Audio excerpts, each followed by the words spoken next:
Don't engage alone. We do this together.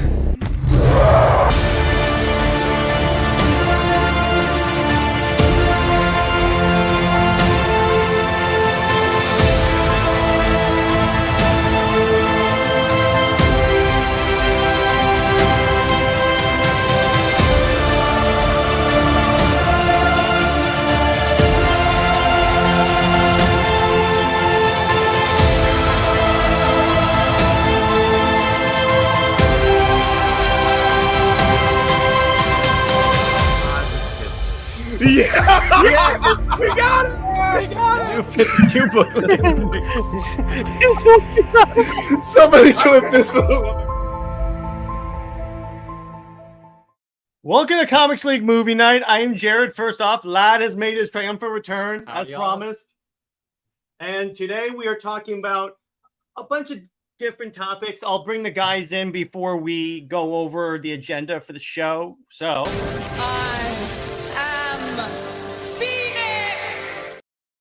Nick. I And wish then- Lad could. Oh, go ahead.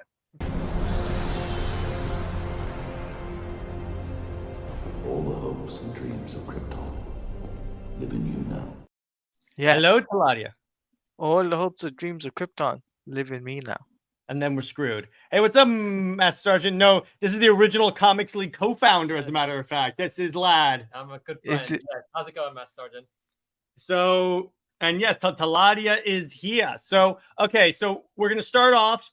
We don't know if this is confirmed yet. Just want to be clear on this. This is still Nick. Well, I got this. It's still relatively unconfirmed. I just want to put that addendum on there. But from what we can see, Arlene Sorkin, the original voice of Harley Quinn, has unfortunately passed away. So we're gonna do a little tribute to Arlene Sorkin. What's up, Nick? So, what I want everyone to do is to grab their nearest salt container and just dump it out in front of them, because this is unconfirmed and you need to take this with a crap ton of salt. There has been no official outlets that have confirmed it, but like a lot of people are sharing it. And it's looking like this might be true, but it hasn't been confirmed yet. So we're just kind of hedging our bets here on the end. And if there is confirmed that he is alive, then we will update it. What's up, Edwin? Yeah, so let's talk about this.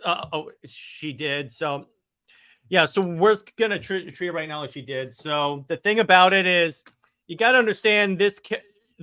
She was the voice that defined Harley Quinn. Part of the reason why they were able to bring her into so many other parts of DC is because she was so popular in the cartoon. Because remember, she was Harley Quinn debuted in the Batman animated series. I think Joker's Henchman or something like that was the name of the episode. Yeah. Yeah, and she majorly because of her voiceover work, she really like caught on. What's up, Nick? Oh, sorry. That was the wrong thing to. So it's kind of important to note that like not only was she the like audio inspiration, she was also the visual inspiration.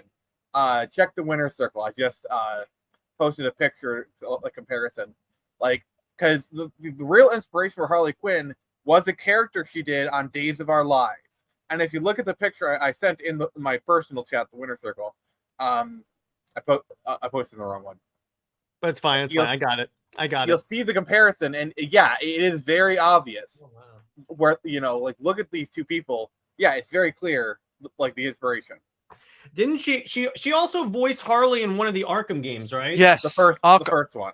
Arkham Asylum. that was Yes. her. Okay, yeah. So that was my first introduction to Sorkin as Harley Quinn. And the thing about Sorkin, what she got is the sort of, I don't want to say childlike innocence of Harley Quinn, but you know what I'm talking about. It's like the naivete of Harley Quinn. She really communicated the devotion to the Joker, which was important for that character at the time before they gave her the arc of she's distancing herself from the Joker. So she really was able to communicate that characteristic really well at the time. Mm-hmm. So I mean, it's not hard to say. Like, I don't think I'm going out on too much of a limb to say she is the definitive portrayal of Harley Quinn. Like her portrayal set the standard that we are still following to this day. Like almost every voice actress who's done Harley Quinn, even Kaley Cuoco, who even though she's just kind of playing herself, even her performance is informed by Arlene Sorkin. Like Arlene Sorkin's performance as Harley. Yeah, it's just so iconic. Like sure, you've had people do different Batmans. Like, yeah, but Kevin Conroy's, I'd say she's more iconic as Harley than Kevin is as Batman. Yeah. In a way you could think about it, she is to Harley Quinn what Reeve was to Superman. Was, but well, yeah, because you got my point is she is when you think of Harley Quinn, her name is going to be up top. Yes, yeah. Granted, with our crowd, when we think of Superman and Batman and Gal Gadot, we think of Affleck, Cavill, and Gadot. But that's my point there. So, Lad, I want to ask you, your experience with Harley Quinn. Did you see her in the show? So I do remember. I think I saw a lot of the JL show back in the day, but the one I remember the most was the Batman or future Batman Return of Joker movie, where the son of Joker. And whatever. We're covering that for Halloween. Yes, that was a really great film, and I remember watching Harley's dynamic in that film. It's Sci-Fi September. I'm sorry. Oh, Sci-Fi September. Yeah. Okay. Go on. Yeah. No, I'm really excited for. I was so excited for that film and seeing Harley in that. That was my first exposure to her, and I really enjoyed the character, seeing her so different than Joker, but similar. Nick. So I do need to kind of give you a little bit of a correction on the Batman Beyond stuff. Oh, okay. Harley Quinn is in Batman Beyond, just not in the way you're describing. Okay. She is in the flashbacks, but in the future stuff, those twins aren't Harley Quinn. They're her granddaughters. Oh, okay. So what happens at the end of the movie, where you see this old lady pick them up and she whacks them with a stick, they both shout, "Yes, Grandma Harley." Oh, okay. So it is hard. Spoiler alert. You're good. You're good. It's a good tribute. So another thing too. Another thing too. It's been over a year since Kevin Conroy passed away too. Yeah. So you got to take that into account. So it's it's been over a year since Kevin Conroy passed away. Now there's been loads of people that within whether it's sports entertainment, whether it's in voice acting, there's loads of celebrities passing away, too soon, really. Yeah, and the thing is, when you're talking about the DCAU actors specifically, here's the thing about that. While I disagree with a lot of the creative choices, by the way, real quick, I'm going to bring in our next member and the person who picked tonight's movie.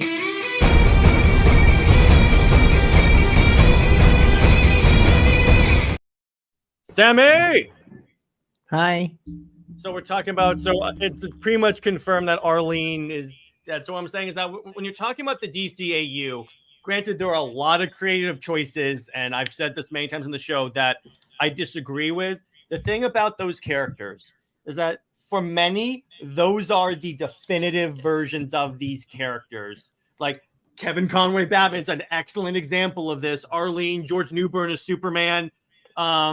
It's like Michael Ironside's Darkseid. It's for a lot of people, to a degree, myself included. When you think of the DC universe, you think of that show first, and that's why so many people are so attached to these voice actors of these characters. And honestly, I will say, I've seen a lot of celebrities get totally a-hole-ish in their celebrityness as they go on.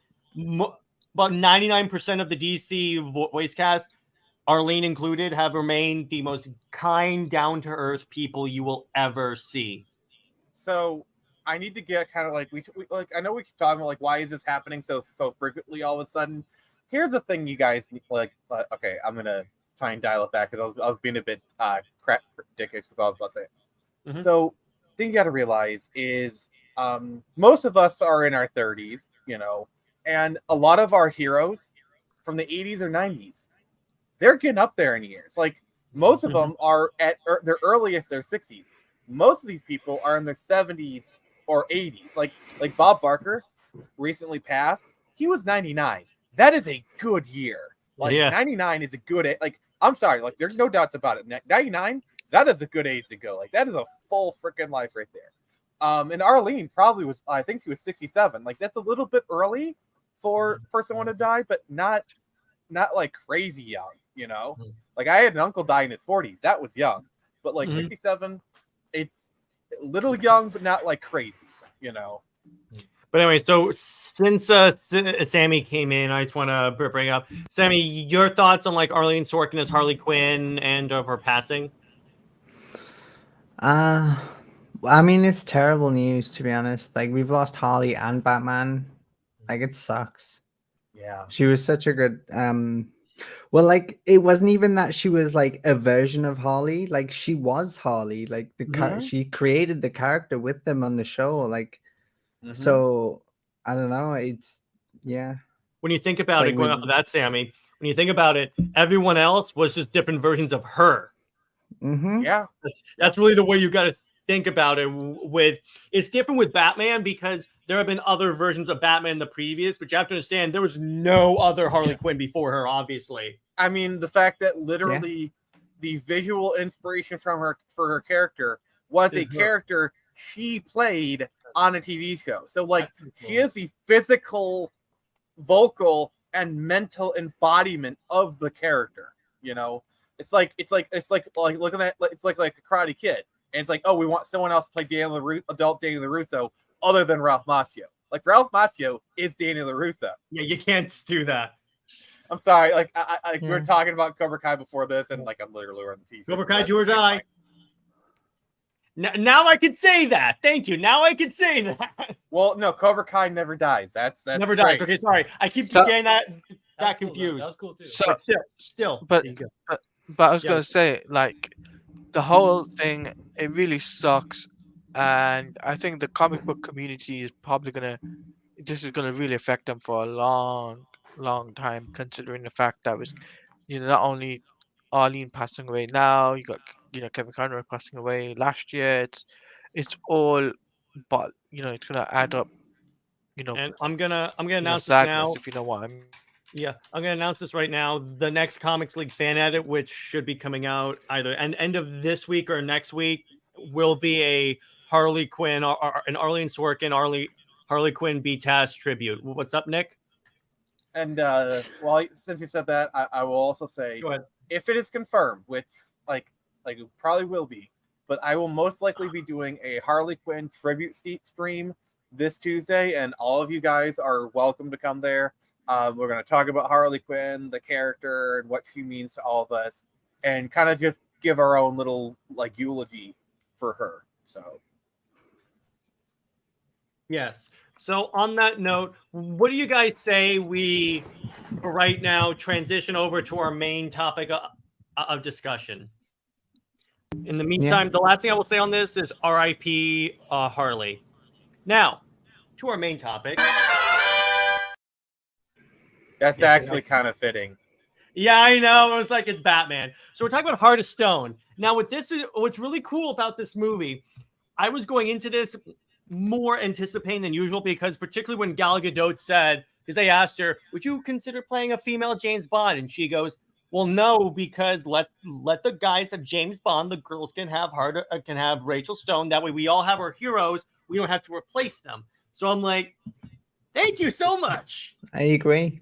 Yeah. I agree. Because there's so many. Like, I don't want Gal playing like a Jane Bond. Like, she doesn't need that role. Like, she can make her own role. She has done with Heart of Stone, which is so cool. So we were watching a little bit of this earlier today. So, Lad, I'm going to start with you because you're kind of the initiate here. Yeah. Your thoughts of what you saw in the movie so far. So I got to see the opening scene, the opening tussle, and it was really cool to see them go in there, kind of like all the spy stuff, the spy tropes were there, but Gal Gadot was really strong performance in that opening scene. I really saw her just jumping from rooftop to rooftop, was a snow gliding everywhere, beating people up, and I really liked what I've seen so far in that regard. And I will say this, one of the coolest parts, there was a secret BVS reference in here, if you notice. Where? Okay. This is not an intentional BVS reference, just something I noticed. So when she twists her ankle, and then as soon as she's alone, you see the facial expression just changed Yeah. to back to business. That's similar to the way Ben Affleck was in BVS after he's stealing information from Luther's drives. He's smiling at Mercy. He goes, "I love those shoes," and you see his face go. Similar. I'm like, yes, I love that. Because that was a big like. What was it like for you, lad? The whole realization that she's a spy within a spy. I'm wait a second, what's going on here? Like spy within a spy, and that was Spyception. Spyception. That's it. There you go. Yeah. And I will say one thing. One of the things that I look for in movies is authenticity to like how people handle guns and stuff. That this was actually pretty decent because there were two things. They reloaded. Yeah. And they fired single shot instead of rapid fire, which that wouldn't work in But I just want to say one thing. So real quick. So we saw Blue Beetle, and there's a scene where people are shooting at Jaime, and then they reload their guns. So Lad and I look at each other like, this is the first time in Hollywood people have actually reloaded. Yeah, that was funny. What were you gonna say, Nick? A spy movie within a spy movie. That's like 16 spies. All right. Yeah. So, just first off the bat, I actually really like the movie. Me too. It's tropey as all hell, but I think this is like an example. I think we talked about this, like on my stream or something else, where it's like you can do tropes, but it's all in the execution. And I think this movie, it has tropes. It's tropey as heck. Oh yeah. But it executed them very well. And also, I don't want to hear anybody criticize Gal Gadot's acting ever again. No, because she was great. Because she literally was doing two different like when she was with the other team, her shoulders were a little bit slumped. She was a little less confident. Like there's kind of a subtlety to it. Because remember, when she was with the MI6 team, she was just an analyst, essentially a guy in the chair, if you will. But she's actually like this kick-ass tier 1 operative. Yeah, well, she was actually, I'd say she's a tier 0.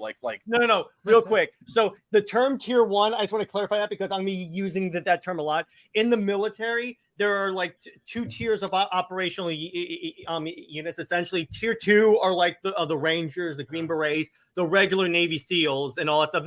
They're like the special ops.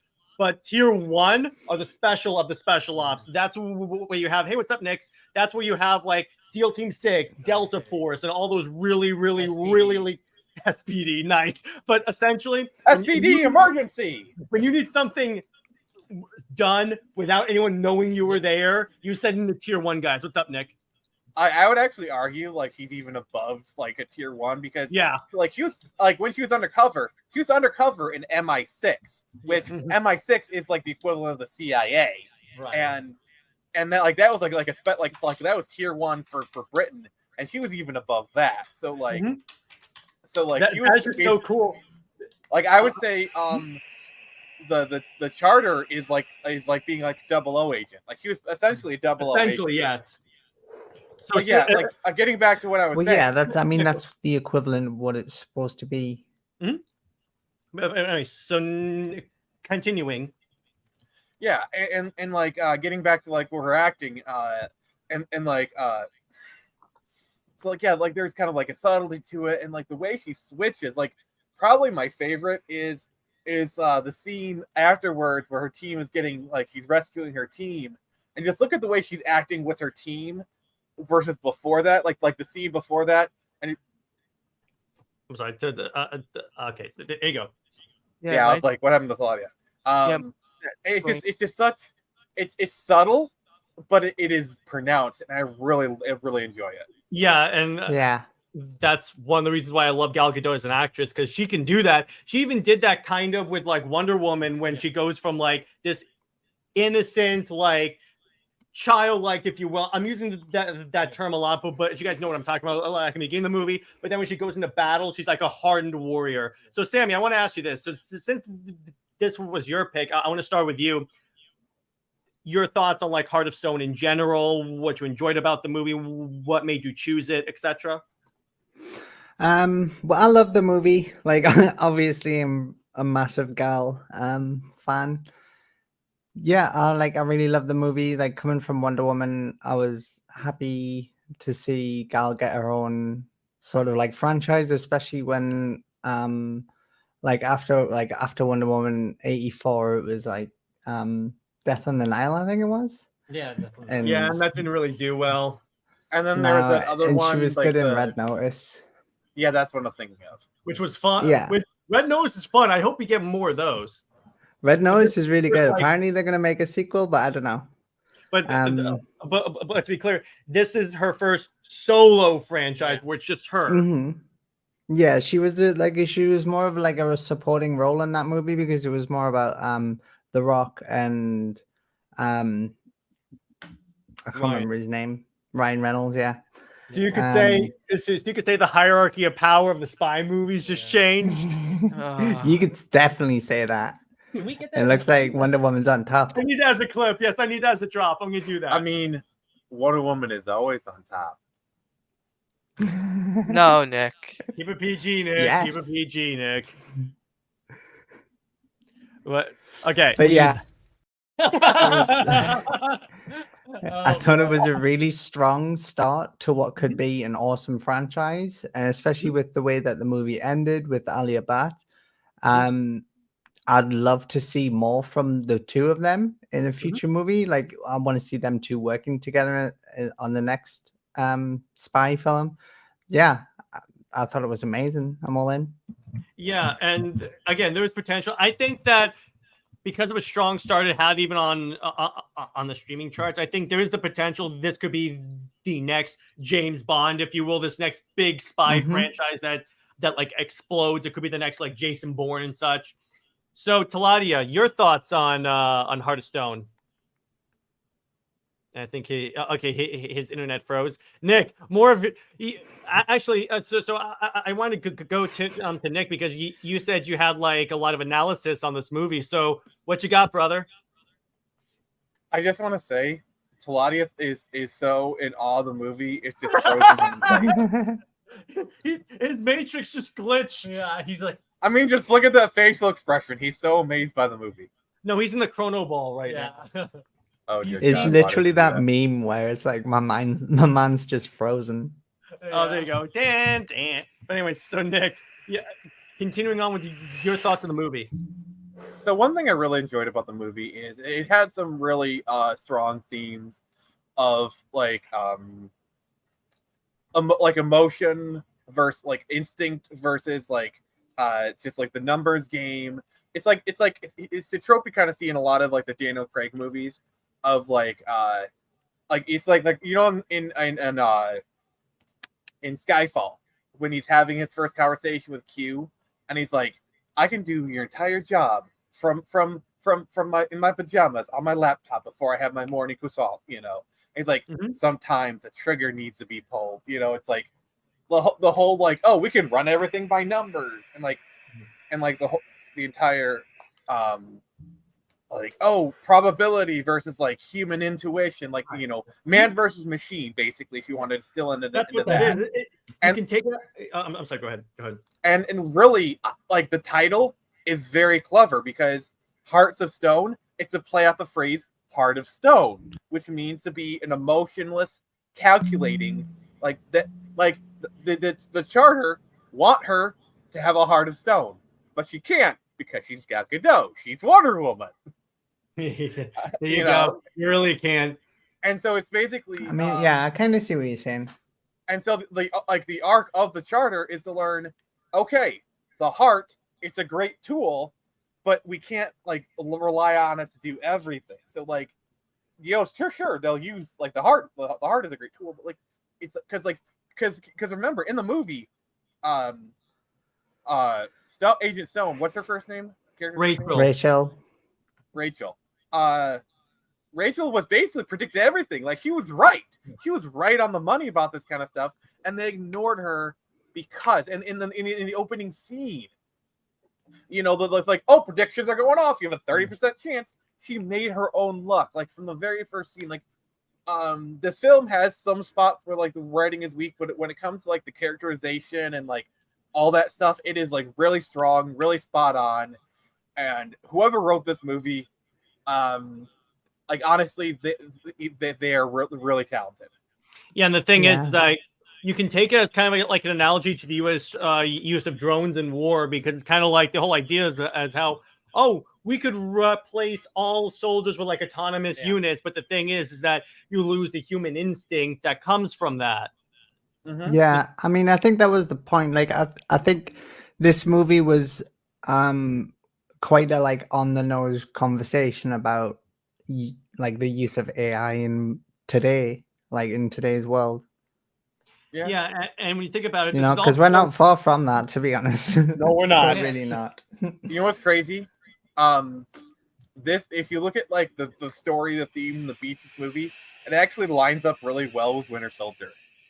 Yeah, it does, as a matter of fact. It was kind of funny. It's only a matter of time before Skynet's going to start texting us, hey, you up?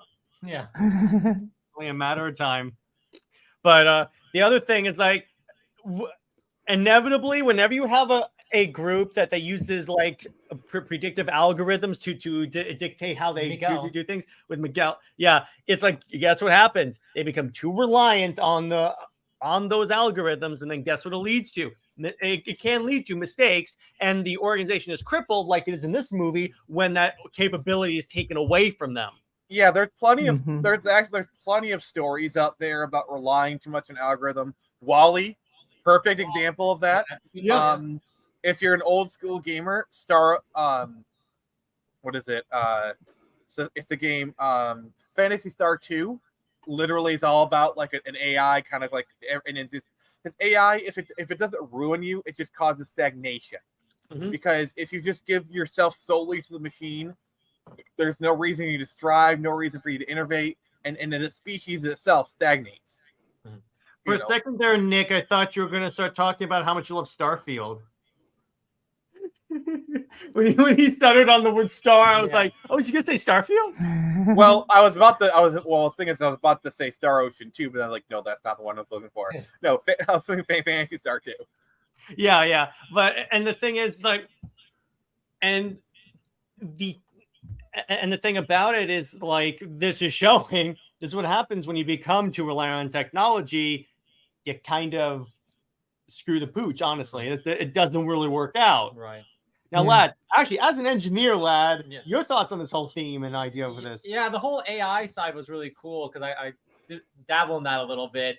But the whole idea of that the AI can't think outside the box, like it can only do what's in its parameters, in its vision, what it's been trained for. And so, Gal Gadot's character is able to think outside the box, able to innovate in a way the machine can't. So, well, the AI says you only have this many odds, gives you certain strategies. She can break outside the machine. Yeah.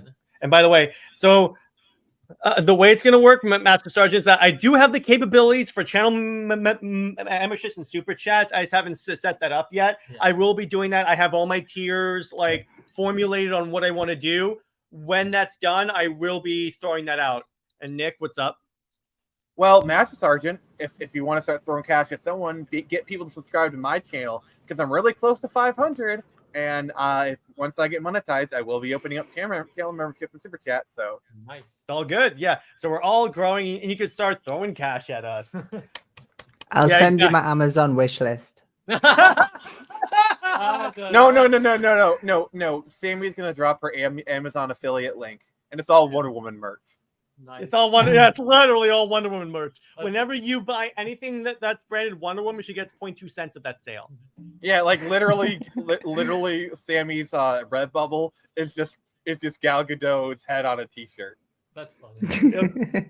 With that's a pretty beautiful T-shirt, if I may say so myself. There you go. But gotta support my queen. Yes, exactly. And going back to what you said about people not considering her a good actress, you're good. People hate her. She's a fantastic actress. Now, I won't hear anything of it.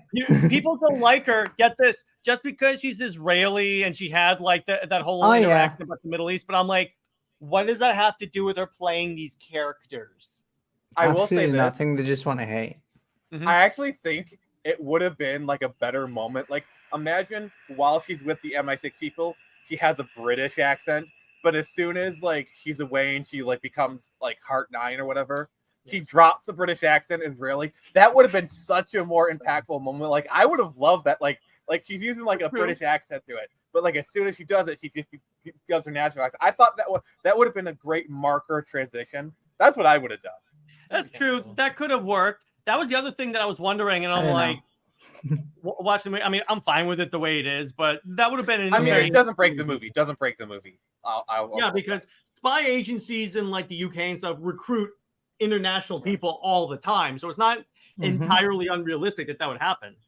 Yeah, and it's like he could have like, yeah, I was born in Israel, but I came here when I was 2 years old, or there's a million reasons why she could have an Israeli accent yet still be native to the UK. There's a million different reasons. And thank you, Master Sergeant. We love you too. Thank you. But in terms of like the tacticalness of this movie, I just want to say, whoever was advising on the gun handling of this, because that's one of the things I look for in a movie, because it breaks immersion for me. If that's really BS, I'm looking at you, Expendables. Two machine guns. Two machine guns. Two M60 machine guns like Arnold. But the thing is, this was fantastic the way they did it. Like really, really, really well the way they did it, and it's really cool. No, what was like some of your favorite areas, guys, like of the film? Like what was like this was the peak moment, like action moment or something? Probably the one where she revealed herself to her like her teammates. Like I love those kind of moments. Yeah. Well, when Parker kills the other two, yeah. Oh, that one. That one I want. Like I'll be honest. I didn't see. Well, that that's coming. the moment that. Yeah, that's the moment that she reveals herself that she's part of the charter. Like after that whole scene, I'm not sure where it's meant to be, like Italy or somewhere. Where they're like driving in the truck. He turns to me because I'm Italian. He turns to me and goes, "Jared, translate what they're all saying." Yeah. Oh, and then I guess you could say the villain of this movie really lives in a world of gray. Oh yeah. Oh gosh, Nick. Is he the guy from that? Yeah, he's Christian Grey. Oh. Why did you say that, Nick? Why am I not surprised you know that, Nick? One more. Dweeb. Well, it's to Sammie. You see, just like you, I too have girlfriends sometimes. Dweeb. So 50 Shades of Grey is your favorite movie? Is that what you're saying? I have dated women who have been fans of 50 Shades of Grey. So, Like a panther. dude, what the hell? Like, do you realize? Like we were talking about that, and you posted that clip. I know. And you said, and you want meat, and like you keep getting on me to can the innuendos, and then you post But that. the point is, Like a bomb. I know, Nick. It's a thing. But yeah, so let's see. What was your favorite moment? Like your favorite action moment in it? Because that's my favorite action moment was probably when she jumps off that railing and starts like essentially paraskiing. She like just reaches over, grabs the parachute, and then they go large jump. And he's like, "How large? The mother of all large!" And then he just jumps. Yeah, that's really cool. I liked when they were fighting on the giant blimp. And then like she has to jump off and then grab Alia and like use her parachute. I thought that was really cool. I also dug when her whole handler is saying, "Okay, probability of success 36%," and then Gal goes, "Not helping." I dug that. And by the way, fun fact: that dude, Matthias, whatever his name is, I can't remember exactly his last name. He was in Army of the Dead. Oh. He's the safe cracker. He's Dieter. Hmm. And he's also the lead in Army of Thieves, which is the prequel to Army of Dead. Dude. So it's Dieter's story. Oh, really? That's crossing the line. No, it's not. See, Nick, you have to pick the right times for these jokes because otherwise it just lands flat. Yeah. There you go. Like, So, like your sense of humor. Dweeb. Man, Nick, I've never had to use this clip so many times. Keep it going. You can't argue with a Snyder clip. Yes, thank you. Can't. There's always a good time to bring in our boy. Yes, we all need a good Snyder snip. Barry, can I say one thing real quick? It's kind of funny. All the Snyder people like doing wonders at Netflix. It's like Netflix was like, "Have you worked with Snyder? Come on in. Yeah. We'll give you anything." Jared. Okay. Warning. This is a really bad joke. Warning. Incoming.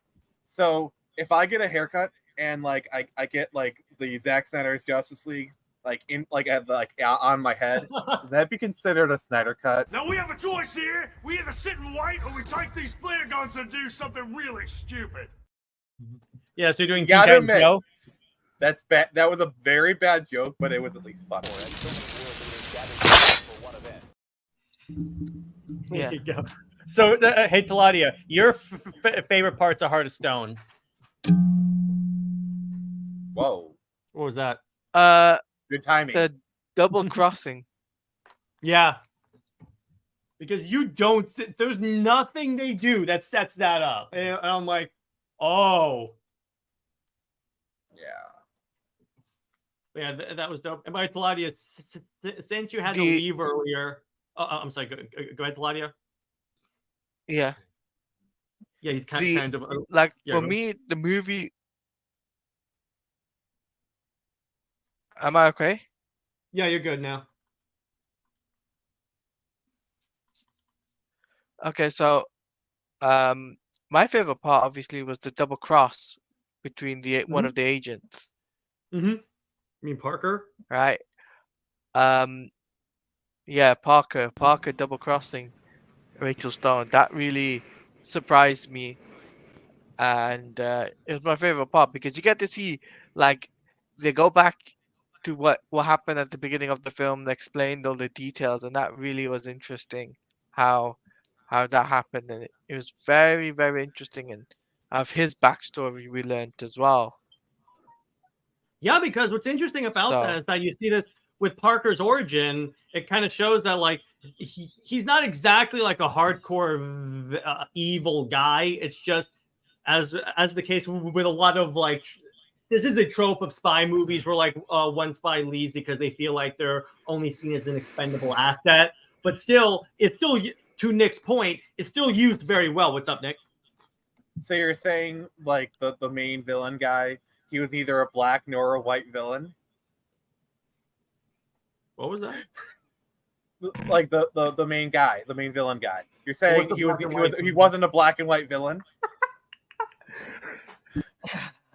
You are Sammie's dying. Oh my god. You are pushing the line today, Nick. Thank you. This is and yes, Dave, it's a very good movie. I enjoy. If you guys are a fan of classic spy movies, if you're a fan of James Bond / Jason Bourne, you will enjoy this movie very well. Yeah, you have to have a particular set of tastes for this. Oh my god, I'm crying. There is one thing I'll say though. He has some fun. He has some fun. He has some fun. Nick. What's up, Teladia? I wish this movie had a lot of gadgets in it. Spy gadgets. But here's the thing: this movie all the AR stuff, and the thing about it is that for a certain degree, having like really crazy gadgets really just like breaks the immersion of this existing in a semi-real world. And by the way, Master Sergeant's calling you out, Nick. Well, that's because no one expects the Phoenix Press. Yeah, exactly. I mean, what happened to the Phoenix in Marvel Comics? Oh, she went away. I'm just kidding. Yeah, me and the Inquisition have a lot in common. Go on. I thought the augmented reality inclusion was really good. Because it's like it dips a toe into technology that's available today with like CCTV cameras, like using facial recognition. With like Google Drive and stuff, we're able to like implement like that additional reality on top of our own and receive more data and stuff. So I really thought that was really cool. Well, plus the fact also that gives credence to the other idea. The thing about tier 1 guys and girls and units is that they also have access first to the most cutting edge tech. Like the real name for SEAL Team 6 is the Naval Special Warfare Development Group, and they exist on paper just to test new equipment. Oh, I see. Where and when they test it is up to them. Interesting. Also, there's another big thing I want to comment on is this movie actually does a really good job, because the problem with a lot of women in action movies is like they have like the women like a $120 woman take down like a room full of guys, I feel like this movie did a really good job because he wasn't out muscling them. He was out maneuvering them, out skill. It wasn't a strength versus strength competition, and I really like that. Plus the fact, Yeah, I thought the choreography was great. Oh yes. Mhm. Plus the fact, going off of that, Nick. Actually, at no point did I feel like any of the male characters were idiots, and that's key in a modern female action movie of today. Plus, Dimitri Yeah. was in it from Army of Thieves. Yes, exactly. Yeah. Can you put Master Sergeant's comment up, please? Nick is drinking a gallon of water. There you go. He literally is. You had no idea how right you were, buddy. Literally a gallon of like. Gotta stay Wow. hydrated. That works. But yeah, the choreography, all the gunplay was. Whoever they hired knew what they were doing because that looked really cool. How about here's the thing also, the VFX in this movie actually looked really good in terms of like the AR, the parasailing, everything that was obviously the visual effects looked really, really crisp. And I know that's a lot. I know that shouldn't be hype. I shouldn't need to say that, but after The Flash, I kind of have to praise any movie on good visual effects. Thank God. I kind of want a parasail right now that has like the lights on it because like that was really freaking cool because like I would really love to like go at night parasailing with like that light up parasail. But that looks really freaking cool. And then as you're parasailing, you're humming the theme from this movie like da da da da. Yeah, the theme tune was really cool. I really like it was it. so good. It was so like it has the mysterious like tone and all that stuff. Absolutely. And then like the opening credit was very James Bond-esque. Yeah. They were like we're talking. Oh, so we were talking about like crazy headcanon. Here's mine for this movie. Oh, this is actually Giselle. This is Giselle from Fast and Furious. Oh, you know, literally. Okay, so so Giselle is actually her code name, and she's actually working with Charter. And Charter sent her on a mission to infiltrate Dom's family, and like that was just one of her missions. And when she died, like she was doing this stuff, you know. Like, I mean, and then at the end of this movie, here's that she comes back in Fast 10. She showed they go, okay, now you're back with these people. Yeah. I mean, did you see her do that like handbrake turn? I'm sorry. No, this is Giselle. Like, I am convinced, and you cannot persuade That's a me good otherwise. one. It's like I'm convinced that Jaime Reyes is actually Miguel from Cobra Kai, but in the witness protection program. Right. I mean, there's arguments against that, but like, there's no way that you can't argue against it because like it works, it fits. You know, it's a good theory. It's a good theory. Or no, wait, this is actually what Wonder Woman was doing post BBVS, and she's hiding her special abilities. You know what? That would make sense. I'm trying to link in here's a personal challenge I've taken upon myself. I'm gonna link the DC films to any movie that these actors are in. Also, Red Notice is Rachel's on another assignment from the Charter. By the way, I'm officially dubbing all these movies the Galverse. The GCU. Perfect. Nice. There you go, Nick. Jared, I love you so much right now. We gotta do a stream at a later date where we just outline the GCU because this is great. I love this. Oh, actually, no. Wait, Nick, okay. Nick. Keeping Up with the Joneses is in this universe as well. That's her first assignment with the Charter. I mean, it's like the Pixar theory. You can just string all her appearances together. Yes, exactly. Oh, and oh my God. Wait. When she was in Wreck-It Ralph, that was augmented reality training of the Charter. Perfect. Sure. There you go. Oh, why not? We are literally making a cinematic universe right now. That's a great video idea.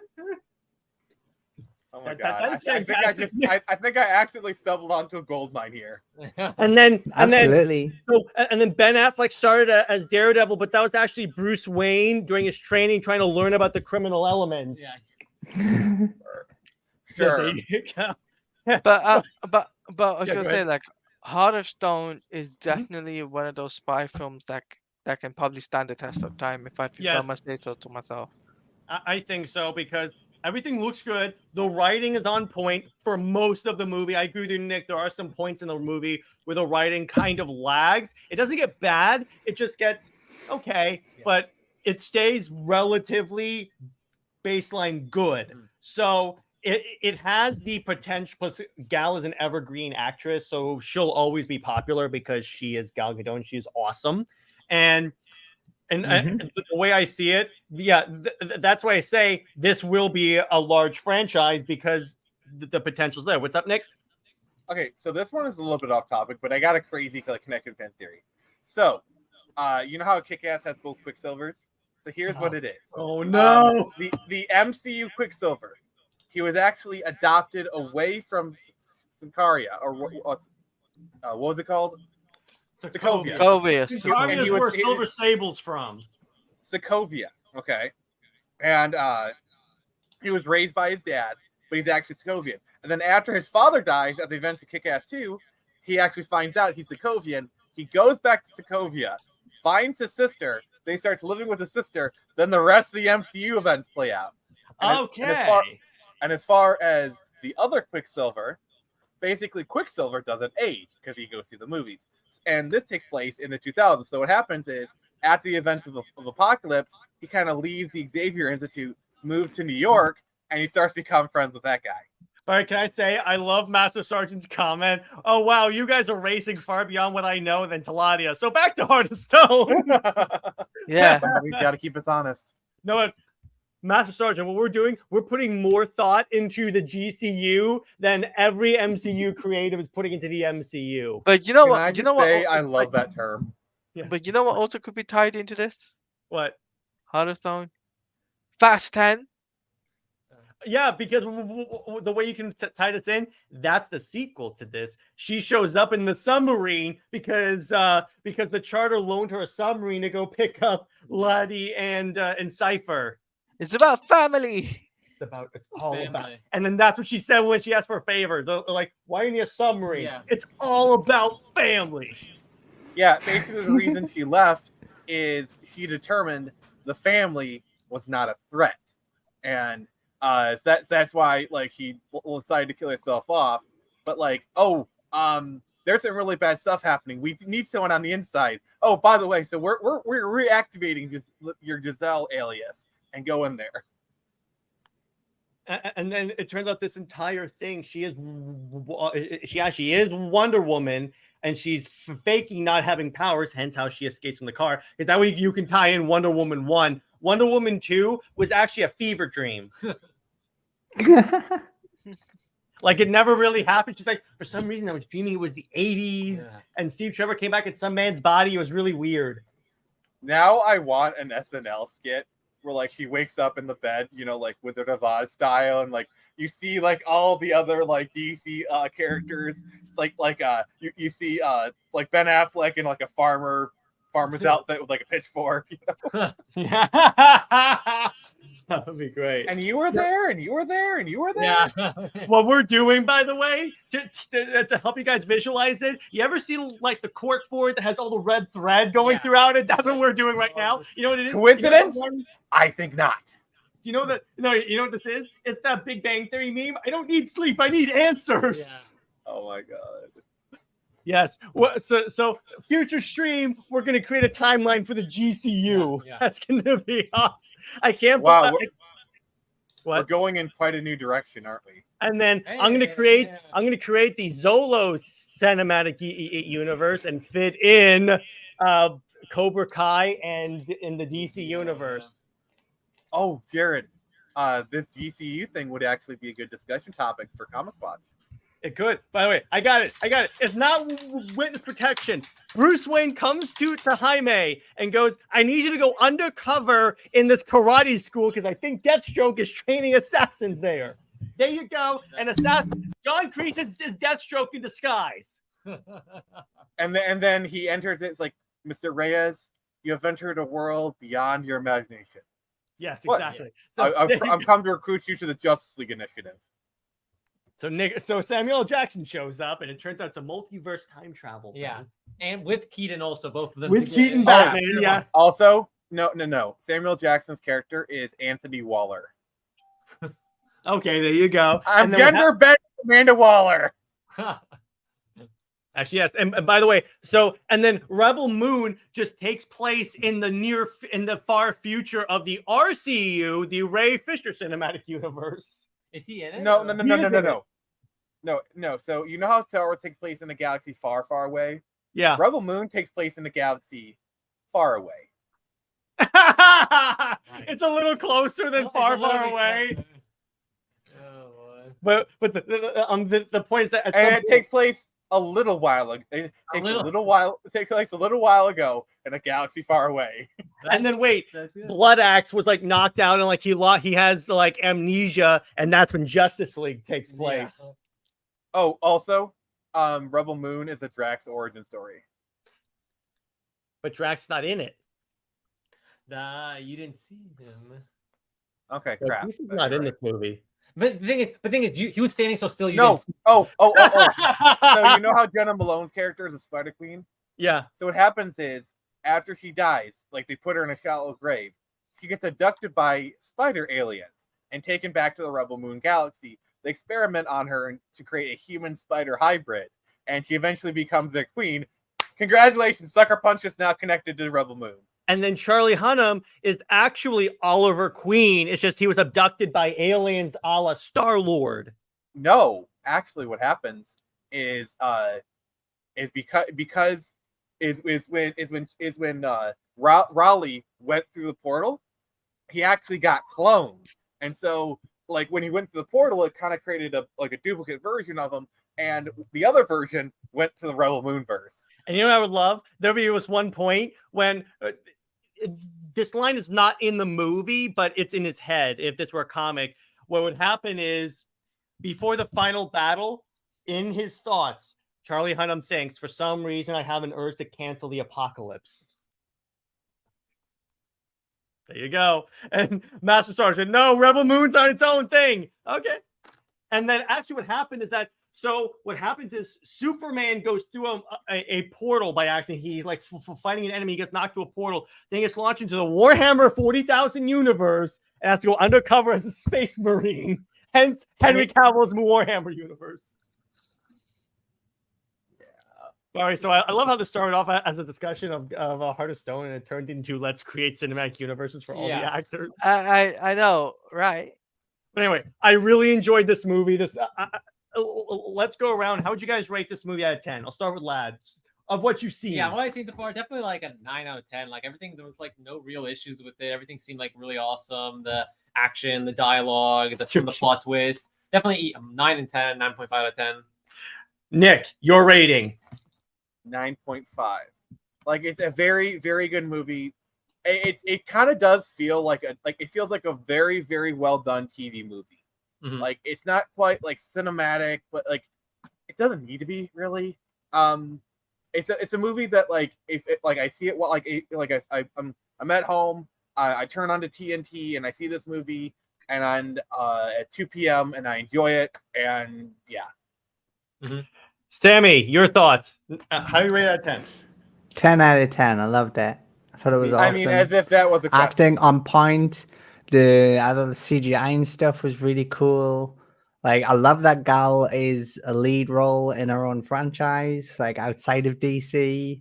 And just to be clear, the very fact that her profile avatar is Gal Gadot has no bearing on her rating. I'm not biased. He's not biased at all. I'm not biased. I'm not biased. But I am hyped for the franchise, and I really hope to see more from this in the future. Teladia, happen Netflix. Yes. Your thoughts? Well, my thoughts is a 9.5 out of 10. Definitely really enjoyed the film. The action, it was action packed. Gal Gadot really did a good job playing playing a double agent, I should say, not one agent, but technically a double agent. That's correct. Yes. Yeah. Yes, playing a double agent, and furthermore, what really excites me is that the potential could be more for spin-offs, spin-off movies if they choose to do that.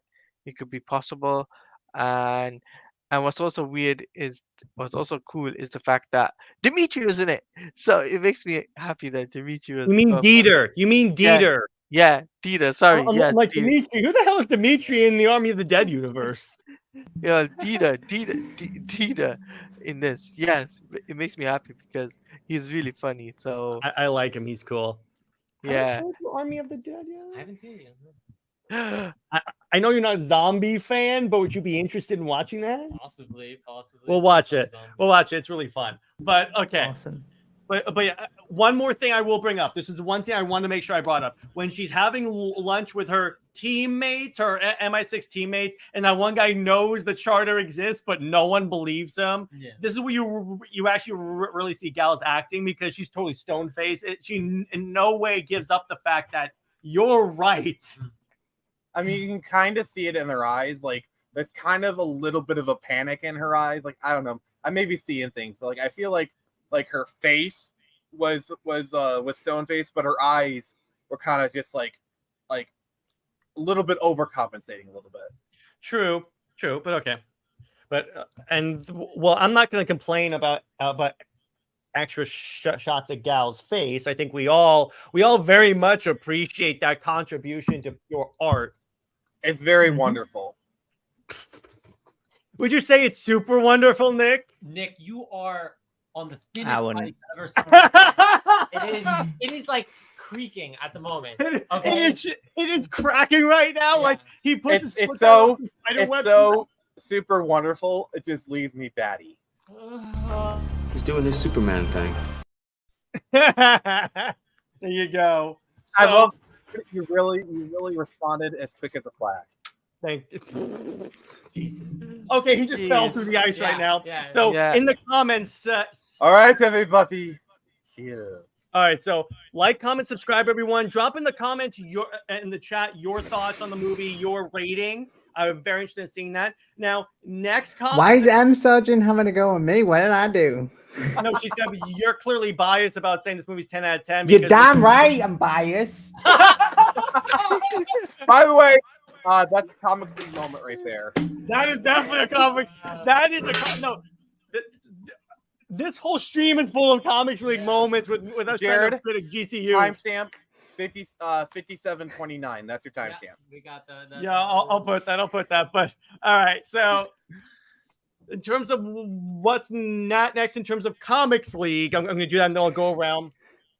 Next Monday is the next episode of Super Wonder Legacy. Britt and I are going to go through historically all of our favorite moments in the comics. This goes back like to the 60s in terms of all this stuff, like pre-crisis stuff. Own who you are.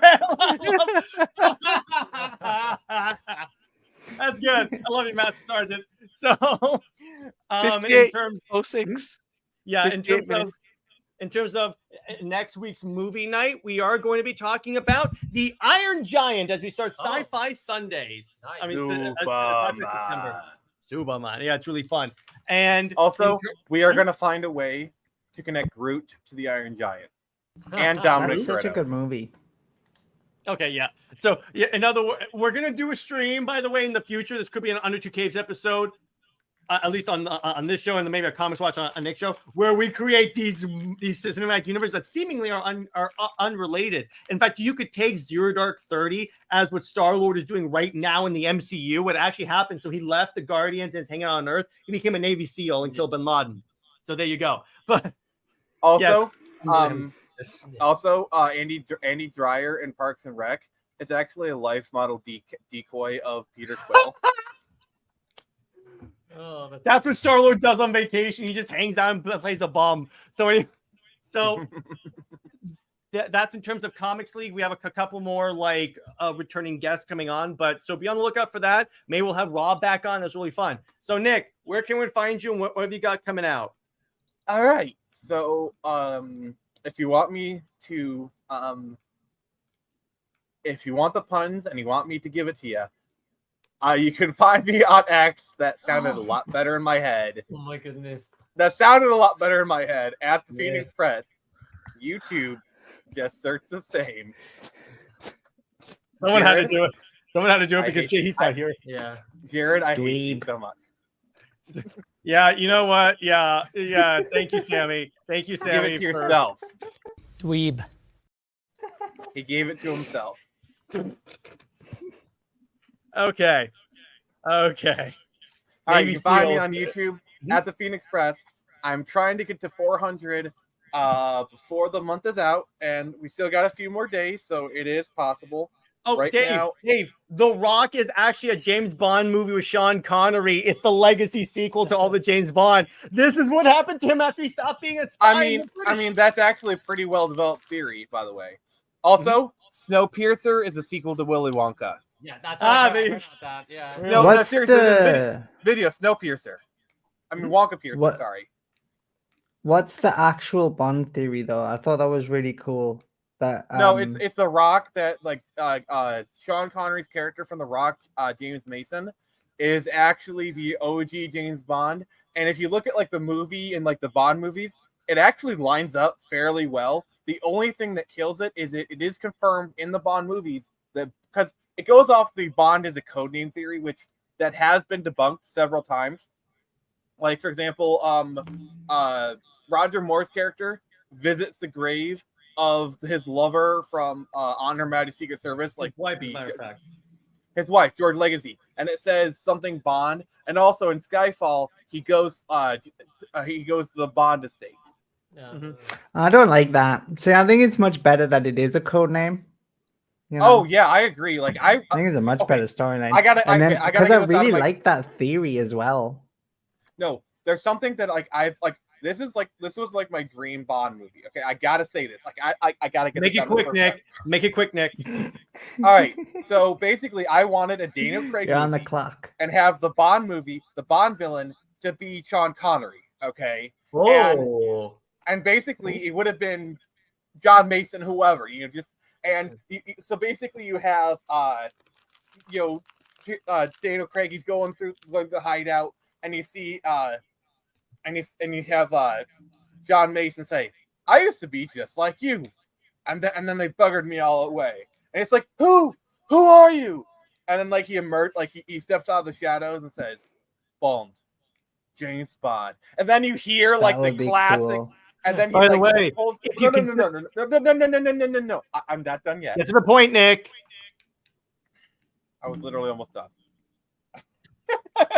So, and then like he pulls up, like they see the series of screens, and it's all the Bond actors, and he reveals that he kills them all, and he shows one of him. He's like, "Gods, I hated that toupee." Because fun fact, during all the Bond movies, he's wearing a toupee.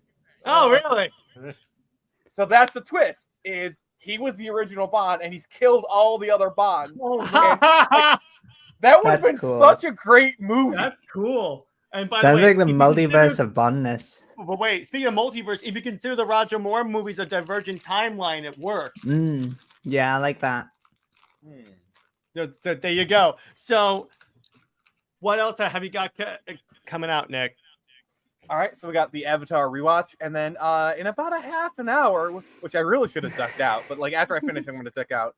I'm going to be doing Spider-Man. Teladia and Sammie are going to harass the heck out of me. Lad, you're welcome to come by. I'm So anyone? What are you talking about? Whatever. So I'm going me out of the to intro. Some host you are. whatever. So I'm going to post a link to the Spider-Man stream right here. Yeah, go ahead. All right. I definitely don't consider the Schumacher Batman movies canon to Burton. They tenuously are because the Gordon actor and Alfred appears, and also in Batman Forever, Nicole Kidman's character makes a reference to Batman. What do you want? Skin tight vinyl and a whip? Tenuously connected, I'd say. Yeah, I don't buy it. I don't care. I don't care what Warner Brothers have to say. I don't like them. It was all just a dream after the. All right, Sammie, you set me up so well for this. Wait, I'm going to take off. Yeah, second Warner Brothers. All right, I'm going to take off. Okay, I got to okay. set up my yeah. See you guys in a half hour. Yeah. Cool. Teladia, Bye. where can we find you? What we got coming out? So, I got myself and Jared next week. We're going to be doing My Adventure with Superman live reactions, but we're going to be doing 2 episodes back to back, guys. It's called 0 Day. So, and Jared, you're not gonna like it. Zero interest in 0 Day. Yeah, you're not gonna like it. I can tell you that much. We are the Superman. Yeah. I also got my Spider-Man Miles Morales playthrough on Kick, which is kick.com/Teladia Plays, where I basically play Marvel Spider-Man Miles Morales, play the campaign of it, leading up to Marvel Spider-Man 2, which is coming out October 20th, which I'll be live streaming on YouTube, and I'll be doing that on Kick at the same time, multi-streaming. So stay tuned for that, and I'll also probably be doing my Superman Wonder Woman comic with Jared, like which we'll be covering together. We'll be talking about each individual issue each month, from issue 1 to issue. However long it goes. By the way, Teladia, I only got one thing to say to that.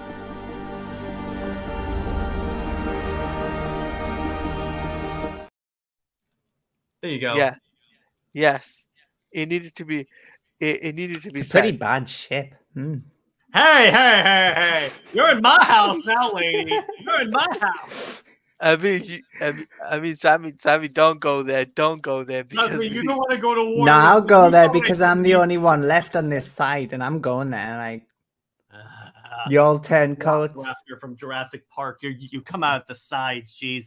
So, well, on that note, so Sammie, do you have any content, any fan edits you want to promote and such? Well, I recently made a Rebel Moon trailer fan edit thing that I thought was really cool. That's on my YouTube. Sweet, and we'll be promoting all of their information will be in the description below. And Lad, any chance of you coming on to co-host more stuff with me? Yeah, I'll have to check out the opportunity arises. Some jumping on because this was a lot of fun. So yeah, and again, be on the lookout for the stream where we create the GCU. We have to really expand this because we're gonna put on tin hats and really work this through. Okay. Yeah, So I want some input on that. What? I said I want some input on that. Yeah, absolutely. So on that note, super wonderful life. Thank you. Wonderbat, I mean superior. I don't really know what to say. Wonderbat? Don't you start, sir. Don't you start. Like, comment, subscribe. I got to end this before someone else said something really stupid.